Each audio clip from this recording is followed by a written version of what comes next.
Welcome to the Deep Dive. Today, we're cracking open Chapter 4 of Napoleon Hill's Think and Grow Rich. We're really focusing in on this powerful idea of autosuggestion. Yeah, it's a big one. Our mission for you today is pretty straightforward. Mhm. Understand how you can become the master of your own mind. Like, really learn to influence your subconscious to get what you truly want. Exactly. Get ready for some, practical tips on self-talk and making things happen intentionally. It's kind of like learning to hack your own brain. It really is. Yeah. And it starts simple. Autosuggestion is just, well, self-suggestion. Hill says it's the sum of all the things you suggest to yourself, the stimuli reaching your mind through your senses. Think of it like the communication line between your conscious and subconscious. Okay, so the conscious mind is like a guard at the gate. Pretty much, yeah. An outer guard, he calls it. Nothing really gets into your subconscious without this autosuggestion process. Well, except maybe those thoughts from the ether he mentions, which is a whole other topic. Right. But the main point is, Hill insists you have absolute control over what gets past that guard. You do. But he also says most people just don't use that control. And he thinks that's a big reason why people struggle, financially or otherwise. So it's like we leave the gate open. Or we just don't pay attention to what's going in. He uses this great metaphor.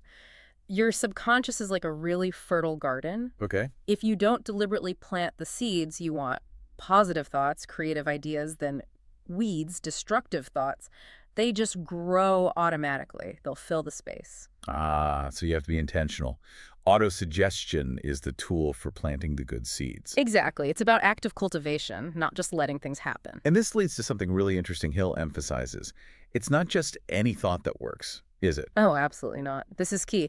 Your subconscious, according to Hill, only recognizes and acts on thoughts that are mixed with emotion or feeling. Just plain words. They don't do much. Nope. Plain, unemotional weeds just kind of bounce off. They don't sink in. He talks about that famous mantra, right? The Emile Coué one. Yeah. Day by day, in every way, I am getting better and better. Hill says you could repeat that 1,000,000 times. Yeah. But if you don't mix it with genuine feeling, with faith, it won't produce the results you want. It's a common mistake. People miss the emotion part. Okay, so that sounds maybe harder than just saying words. What's the cost of getting good at this? Influencing your subconscious with real feeling. Persistence. Hill is very clear on this. Everlasting persistence.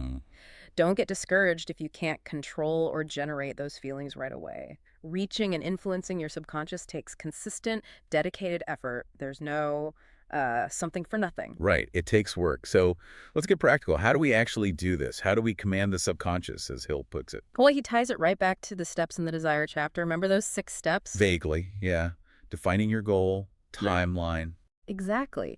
Specifically, reading your written statement of desire aloud, twice daily.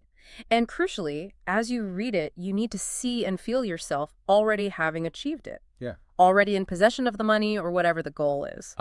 Okay. That's how you mix in the emotion. You visualize and feel it now. Precisely. Your ability to use autosuggestion effectively really depends on your ability to concentrate, to focus on that desire until it becomes a burning obsession. So like intense focus. Yeah. He suggests closing your eyes, fixing your thoughts on the exact amount of money, for example, holding that thought until you can almost see the physical money in your mind's eye. Wow. Yeah. And doing this daily.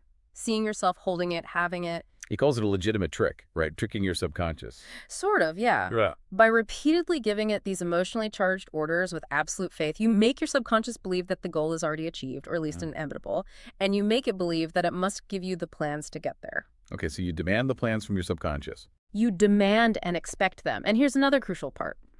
You need to be alert for those plans. They might pop into your mind as an inspiration, a flash of insight. Like a sudden idea? Exactly. Hill calls it like a telegram from infinite intelligence. And when that idea comes, you must act on it immediately. Why immediately? Because hesitation can be fatal to success. Your rational mind, your reason, might try to talk you out of it, find flaws, or just be lazy. Acting on that inspiration keeps the momentum going. Gotcha. Don't overthink the inspired action. So he gave an example, right? With $50,000. Yeah. Imagine you want $50,000 by a certain date, say 5 years out, through selling your services. Your written statement wouldn't just say, I want $50, it'd be specific. By January 1st, 5 years from now, I will have $50,000. State what you'll give in return your service, and then the faith part. My faith is so strong, I can see the money now, I can touch it.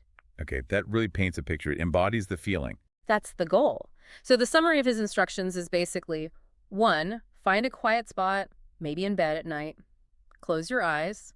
Repeat your statement out loud, seeing and feeling yourself already having achieved it. Okay. Nightly ritual. Night and morning. Repeat it until visualizing the money or the goal becomes easy, almost automatic. And keep it visible. Yep. Put a written copy where you'll see it morning and night. Read it when you wake up. Read it before bed until you've got it memorized and internalized. It really feels like this chapter. It's central to everything, isn't it? Hill calls it the keystone. He absolutely does. It's the main mechanism he presents for influencing your subconscious, for turning that burning desire into actual, tangible reality like money. So the big question for you listening is, are you really the master of your fate, the captain of your soul, like the poem says? Or are you kind of letting your subconscious garden get filled with whatever weeds happen to blow in? Hill insists the power is there for you to take control. That's definitely something to think about. Look, we hope this deep dive into autosuggestion has given you some real food for thought. And while, listening here is a great start, It really is. to truly grasp this and make it work for you, reading the full book, Think and Grow Rich, is pretty essential. It really helps it sink in. Absolutely. Context is everything. Yeah. So you'll find a link to grab a copy down in the description if you want to dive deeper. Thank you so much for joining us on this deep dive. If you found this valuable, please do subscribe. Maybe share it with someone who could use it. Give it a like, definitely. Yeah, hit that like button and ring the notification bell so you don't miss our next deep dive. Until next time, keep planting those good seeds. Keep cultivating that garden.